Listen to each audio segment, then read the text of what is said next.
ഈശോ മിശിഹായ്ക്ക് സ്തുതിയായിരിക്കട്ടെ. ഇന്ന് ഏപ്രിൽ 17 വ്യാഴം, പെസഹ വ്യാഴം. എല്ലാവർക്കും പെസഹ വ്യാഴ തിരുനാളിൻ്റെ മംഗളങ്ങളും ആശംസകളും നേരുന്നു. ഇന്ന് നമുക്ക് പ്രത്യേകമായി തിരുസഭയെ പ്രത്യേകമായി സമർപ്പിക്കാം. മാർപ്പാപ്പ, മെത്രാന്മാർ, വൈദികർ, സന്യസ്തർ, അൽമായ പ്രേക്ഷിതർ എല്ലാവരെയും ദൈവ തൃക്കരങ്ങളിലേക്ക് സമർപ്പിച്ച് നമുക്ക് പിതാവായ ദൈവത്തെ വിളിച്ച് എല്ലാവർക്കും വേണ്ടി പ്രാർത്ഥിക്കാം. സ്വർഗസ്ഥനായ ഞങ്ങളുടെ പിതാവേ, അങ്ങയുടെ നാമം പൂജിതമാകണമേ, അങ്ങയുടെ രാജ്യം വരയണമേ, അങ്ങയുടെ തിരുമന സ്വർഗത്തിലെ പോലെ ഭൂമിയിലുമാകണമേ. അന്നൊന്നു വേണ്ടുന്ന ആഹാരം എന്ന് ഞങ്ങൾക്ക് തരണമേ. ഞങ്ങളുടെ കടക്കാരോട് ഞങ്ങൾ ക്ഷമിക്കുന്നത് പോലെ ഞങ്ങളുടെ കടങ്ങളും പാപങ്ങളും ഞങ്ങളോട് ക്ഷമിക്കണമേ. ഞങ്ങൾ പ്രലോഭനത്തിൽ വീഴാൻ ഇടയാകരുതേ, ദുഷ്ടാരൂപി ഞങ്ങളെ രക്ഷിക്കണമേ. എന്തുകൊണ്ടെന്നാൽ രാജ്യവും ശക്തിയും മഹത്വവും എന്നേക്കും അങ്ങയുടേതാകുന്നു. ആമേൻ. ഇന്ന് പെസഹ വ്യാഴം.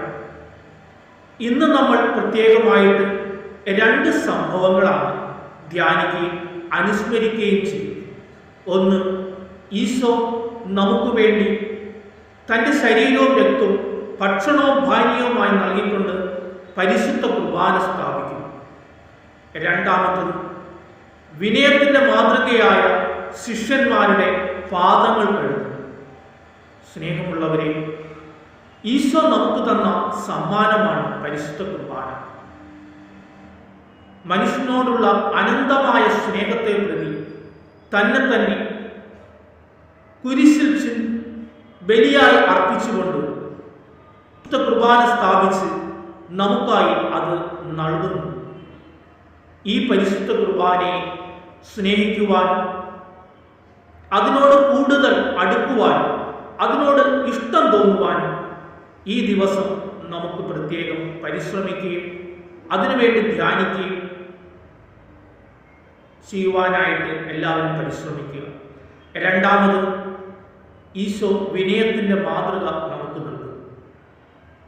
ശുശ്രൂഷിക്കപ്പെടുവാനല്ല, ശുശ്രൂഷിക്കുവാനും എല്ലാവരുടെയും മോചന ദ്രവ്യമായി തീരുവാനും ഈശോ വന്നിരിക്കുന്നു. അവൻ ശിഷ്യന്മാരുടെ പാദങ്ങൾ കഴുകിക്കൊണ്ട് ശുശ്രൂഷയുടേതായ ഒരു മാതൃക നമുക്ക് നൽകുന്നു.